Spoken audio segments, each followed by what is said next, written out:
प्रकाश वर्ष दूरी का मात्रक है जिसके बराबर 9×4 × 10⁻⁴ मीटर होता है, लेकिन पारसिक खगोलीय दूरी का सबसे बड़ा मात्रक है जो 3.26 प्रकाश वर्ष के बराबर होता है। न्यूटन ने अपनी पुस्तक प्रिंसिपिया 1687 ईस्वी में गति के 3 नियम दिए, जिसे प्रथम नियम को जड़त्व का नियम कहते हैं। न्यूटन का तृतीय नियम सममित संरक्षण का सिद्धांत पर आधारित है, जो तृतीय नियम को क्रिया प्रतिक्रिया भी कहते हैं। इलेक्ट्रॉन वोल्ट ऊर्जा का मात्रक होता है।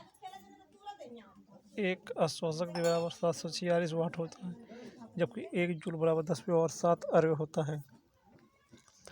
1 किलोवाट घंटा बराबर 3.6 × 10⁻6 जूल होता है, जबकि 1 न्यूटन बराबर 10⁻5 डायन होता है।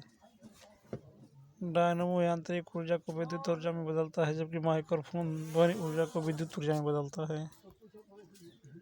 विद्युत से रासायनिक ऊर्जा को विद्युत ऊर्जा में बदलता है, जबकि सितार यांत्रिक ऊर्जा को ध्वनि ऊर्जा में बदलता है। गुरुत्वीय त्वरण जी का मान 9.8 मीटर प्रति सेकंड स्क्वायर होता है, जबकि गुरुत्वीय त्वरण का मान भूमध्य रेखा पर सबसे कम और ध्रुव पर सबसे अधिक होता है। पृथ्वी का प्लायन वेग 11.2 किलोमीटर प्रति सेकंड होता है। चंद्रमा पर किसी व्यक्ति का भार पृथ्वी का 1/6 भाग होता है, जबकि द्रव्यमान में कोई परिवर्तन नहीं होता। ग्रहों के गति के नियम का प्रतिपादन केपलर ने किया था। वर्षा बूंदों का आकार पृष्ठ तनाव के कारण होता है। भौतिक राशियाँ। भौतिक के मूल मात्रकों की संख्या 7 है। लंबाई का मात्रक मीटर, द्रव्यमान किलोमीटर, समय का सेकेंड, विद्युत धारा एम्पियर, ताप केल्विन, ज्योति तीव्रता कैंडेला और पदार्थ की मात्रा केल्विन। भौतिकी में संपूरक मात्रा रेडियन और स्टेरेडियन होता है। भौतिक राशि 2 प्रकार की होती है, सदिश राशि और अदिश राशि। अदिश राशि में केवल परिमाण होता है, जबकि दिशा नहीं होती, जैसे द्रव्यमान, कार्य, चाल, समय आदि।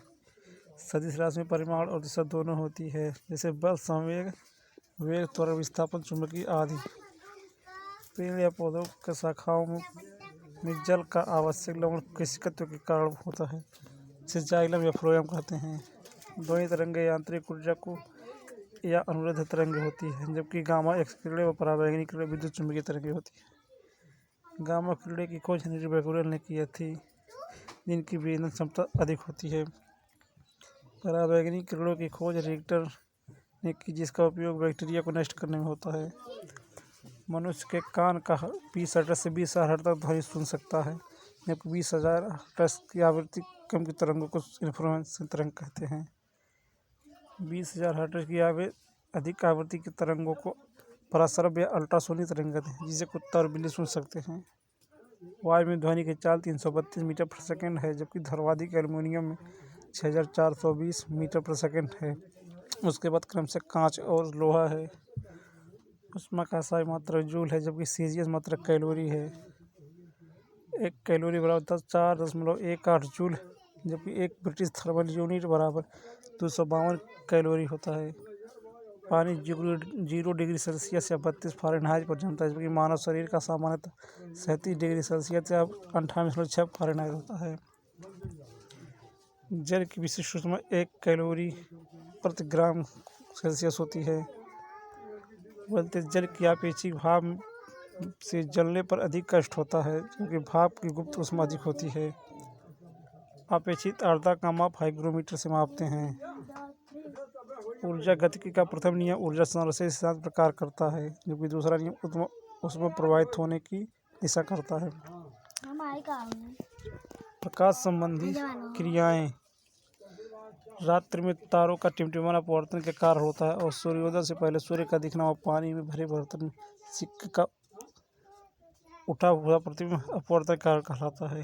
हीरे का चमकना, रेगिस्तान में मरीचिका का निर्माण, कांच का चटका हुआ भाग चमकना आदि का पूर्वार्धीय परावर्तन के कारण होता है। ऑप्टिकल फाइबर पूर्वार्धीय परावर्तन के सिद्धांत पर कार्य करता है। सूर्य प्रकाश में बैंगनी रंग का विक्षेपण सर्वाधिक, लेकिन लाल और रंग का सबसे कम होता है।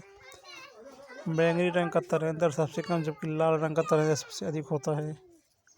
कांच में बैंगनी रंग के प्रकाश की चाल सबसे कम होती है और लाल रंग प्रकाश की सर्वाधिक होती है। लाल रंग व नीला रंग प्राथमिक रंग कहा जाता है। जब दो रंगों के परस्पर मिलान सफेद रंग बनते हैं तो उन्हें पूरक रंग कहते हैं। साबुन के बुलबुले का रंगीन दिखाई देना प्रकाश के व्यतिकरण के कारण है। आकाश का रंग नीला दिखाई देता है और सूखते हुए सूरज का लाल दिखाई देना प्रकाश का प्रकीर्णन है।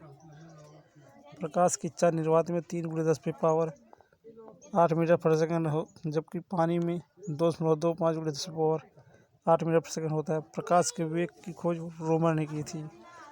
डॉक्टरों द्वारा आँख, नाक, कान चेक करने के लिए अवतल दर्पण का प्रयोग किया जाता है। लेंस की क्षमता का मात्रक डायोप्टर होता है और उत्तल लेंस की क्षमता धनात्मक और अवतल लेंस की क्षमता ऋणात्मक होती है।